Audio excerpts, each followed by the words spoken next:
Our story opens with Kale, a young high school student, and his father, Daniel, fishing in a freshwater swamp. On their way home, they get in a deadly three-way car accident. Rip in peace, Dad. That was 1 year ago. Now in the present day, we see Kale asleep in his Spanish class. The teacher, Senor Gutierrez, throws a whiteboard eraser at him to wake him up. He confronts Kale and asks him why he shouldn't fail him on the spot. Then, he hits him with the, "What would your father think?" "Sir, those are fighting words." Uh-oh, now we're in court. We see Kale and his mother along with his teacher. The judge, aware of Kale's recent loss, sentences him to just 3 months of wearing a weird ankle bracelet during the summer holidays. Back at home, we see 2 officers fitting Kale with said bracelet. There is a 100-meter radius surrounding the GPS modem, and if he steps outside of the radius or unplugs it, the popo come knocking. In the event he steps outside, he has just 10 seconds before an AC-130 is called to his location. No cap. As Kale's mother goes into the other room to pay the incarceration fee, he's left alone with the other officer. "Your Spanish teacher? It's my cousin." Well, your cousin's a little bit. With nothing better to do, Kale starts his 3-month house arrest by binging every episode of Minute Movies. Thanks for the views. Now, what better snack to enjoy that than extra crunchy peanut butter covered in Hershey's chocolate sauce? What, you can't handle the taste? Ha, weak. Later, his mom comes home, disgusted at the environment he's been lazing around in. Relatable. Out of frustration, she cuts the cable connection and cancels his Roblox subscription. Talk about tough love. Clean up your room.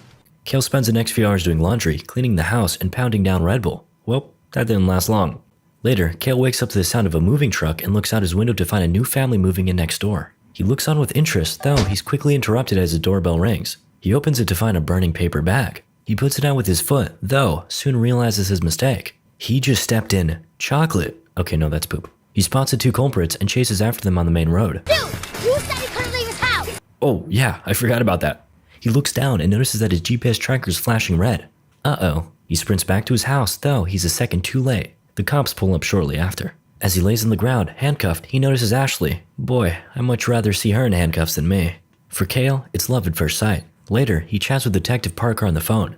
She tells him that he's being let off this time, but it better not happen again. Determined to keep that promise, he assesses the GPS's range and plots out a makeshift barrier around the house so he knows where he's allowed to go. Suddenly, he spots Ashley pulling up into her driveway.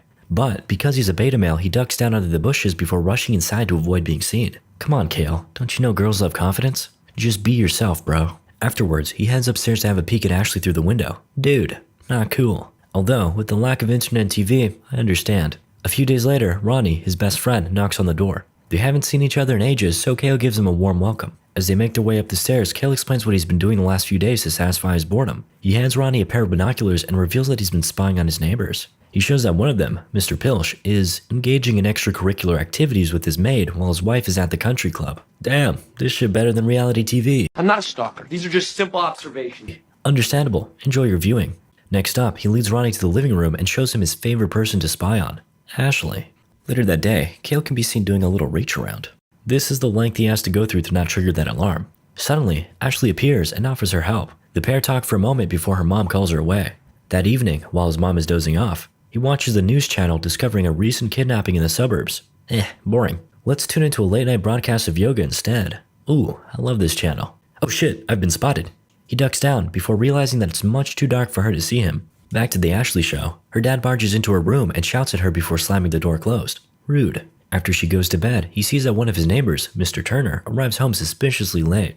As the neighbor gets back in his car and leaves, Kale notices that it's the same as the kidnapper's car described on the news. A Mustang with a dent on the front bumper. Sus. The next day, Kale decides to further investigate his suspicious neighbor. He hides behind his fence just within the radius of the GPS modem.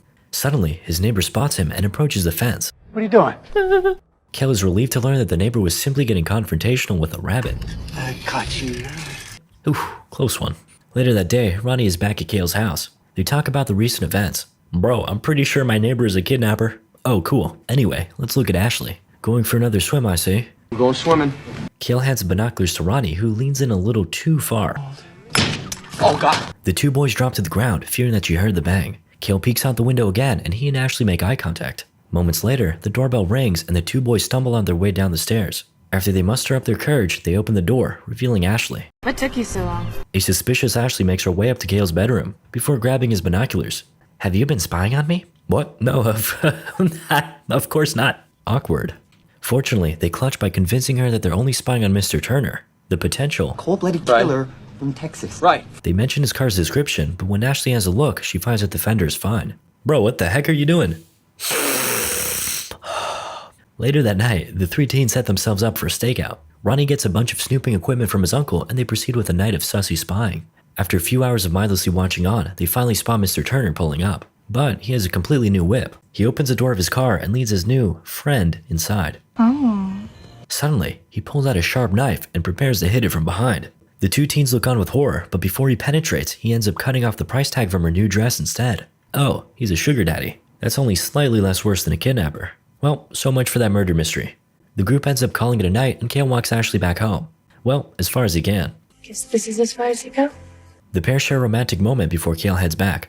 After returning to his room, he immediately starts spying on Mr. Turner again. My boy's addicted. This time, upon looking through the camera, he sees the woman running to escape the house. He begins recording the incident, but this dummy leaves the flash on. Filled with fear, he drops to the ground and holds the camera above his head to see what's going on. He can't see anything, so he stands back up and looks through the binoculars. Uh-oh, I'm screwed.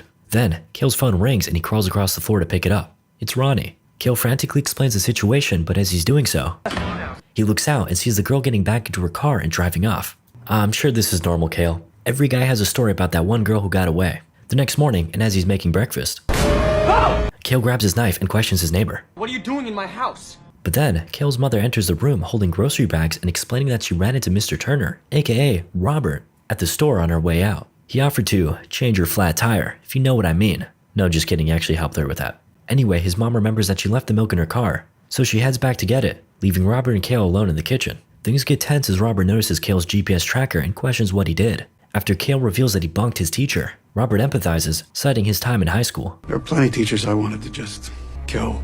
Way to be subtle. A few moments later, Kale's mom returns with the milk, unlike my dad. Then, Robert makes an offer. Want to go out to dinner sometime? No! Later that evening, Ashley hosts a party at her house while her parents are away. Naturally, Kale gets back to his spying ways. After a few minutes of peeping, he spots another boy hugging and flirting with Ashley.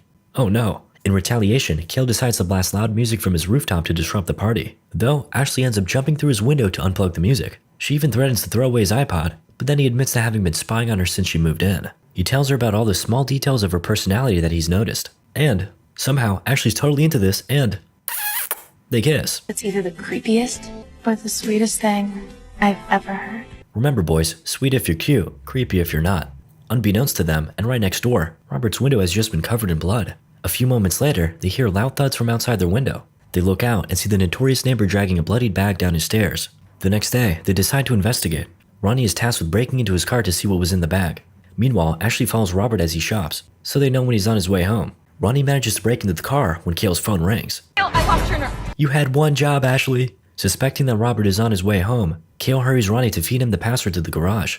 Meanwhile, as Ashley is driving out of the parking lot, she runs into, you guessed it. Robert tells her that he knows she's been following him. Leave me alone, you damn millennials. Boomer moment. Back at home, the three teens meet and discuss what to do next.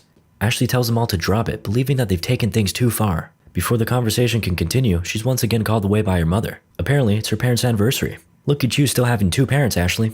Straight flexing on my boy Kale. Later at night, a determined Kale continues his investigation. He manages to find the blueprints for Robert's house and begins analyzing them. He develops a portable camera system that streams to his TV. As he's wrapping up, Who is it? I dropped my phone in his car. bruh. Kale agrees to help Ronnie get his phone, but first, he needs him to break into Robert's garage with camera in hand. Okay. In the garage, Ronnie manages to find his phone, but Kale wants that bag. Same. Ronnie spots the bag in the corner of the room, exclaiming that it smells horrible. Ugh, I can see hairs in it. Don't take that out of context. Suddenly, the garage door begins to close. A panicked Ronnie runs into the house. Uh-oh, SPAGHETTIOS. In an effort to save his friend, Kale arms himself with a bat and runs over. Meanwhile, ankle bracelet go brr. Damn, they're fast. Listen, my friend is in this creep's house and there's a body. You lying, boy. Kale pleads with them to check his garage. They oblige. Upon inspecting the blue bag, they find a dead deer that Robert had hit with his car. I mean, technically that's still murder, right? Back at home, Kale is scolded by his mom, who reminds him that he has court tomorrow. After, she heads to Robert's house to apologize as Kale watches from his window. Suddenly, he gets a text message from Ronnie telling him to check his TV. Kale turns around and sees Ronnie laying unconscious through the screen. Wait a second. Psych. Just a prank, bro. I wasn't actually dead. You have any idea what I just been through? Hey! Whoa, relax, buddy. Ronnie explains that he managed to get out of his house and didn't see anything sus inside. Kale ultimately forgives him and explains that his mom went over to apologize to Robert. Ronnie hands him the video camera so they can look over what happened. Be right back, bro. Gotta drain the main vein. While watching alone, Kale notices something. Oh shit, that's the chick that got kidnapped. Just as he realizes this, His mom is attacked by Robert. And it doesn't end there. He makes his way to Cale's house and plays baseball with Ronnie. Sort of. Then, Robert goes upstairs to attack Cale, but his reflection betrays him, allowing Cale to dodge. He sprints upstairs and tries to unplug the GPS modem, but Robert says, nah. Cale gives it his all, but it just isn't enough. Instead, he decides to run outside in an effort to trigger the alarm. Once again, Robert says, nah, overpowering Cale, knocking him out, and pulling a 50 Shades of Grey. Cale wakes up in his bedroom as Robert threatens to pin all his crimes onto him. No, don't do me like that, bro. Unfortunately, his tears have no effect on Robert. He forces him to write down an admission of guilt, but before he can, Ashley breaks into the house. This gives Cale one last chance to attack Robert. Oh hell yeah, Ashley joins in for a quick assist. This gives the pair just enough time to barricade themselves. Ashley proceeds to free Cale while he explains that his mom is at Robert's house. He plans to make his way across the GPS radius, but he's interrupted by... Hello. Before he snatches them up, the two teens jump out the bedroom and into Ashley's pool, triggering the alarm on his foot. Then, he dashes towards Robert's house, breaking down the front door. Meanwhile, the officer is called to Cale's house, but he decides to finish his dinner before heading over. Come on, man. The one time? Back to Robert's house, Cale frantically searches for his mom before uncovering the hidden crawl space under the house. He breaks open the vent and makes his way inside before realizing he's too big to fit. Can't relate. Then, he hears a noise coming from somewhere else in the house and continues his search. He bangs on the walls before accidentally opening a hidden room. Inside, he discovers an operating table and multiple massive freezers. He spots the ID of the kidnapped club girl, along with a red wig. He pushes aside the cupboard, revealing another hidden room. How much could one man have to hide? In this moment, the officer arrives and hears noises from within Robert's house. He enters to investigate, only to be attacked and iced by Robert. Bummer. Back to Cale, he falls through the ground of the hidden room and into a pit of muddy water. He gets real cozy with all of Robert's previous victims. Terrified, he makes his way out. Then, he finds his mom, who also got the 50 Shades of Grey treatment. Before he can cut her free, Robert quickly has Cale at death's door, but his mother's protective instincts come in clutch. Having now gained the upper hand, Cale gives Robert a tummy tuck before throwing him down the hole. Now, the corpse soup is complete. Chef's kiss. Soon after, more police pull up as Cale and his mom exit the house safely. A few days later, we see Cale getting his ankle bracelet removed by the detective. I think you're the first one to ever get one of these things taken off early for good behavior. Cale, now a free man, spends the rest of his summer holidays with Ashley, enjoying every moment. God, I wish that were me.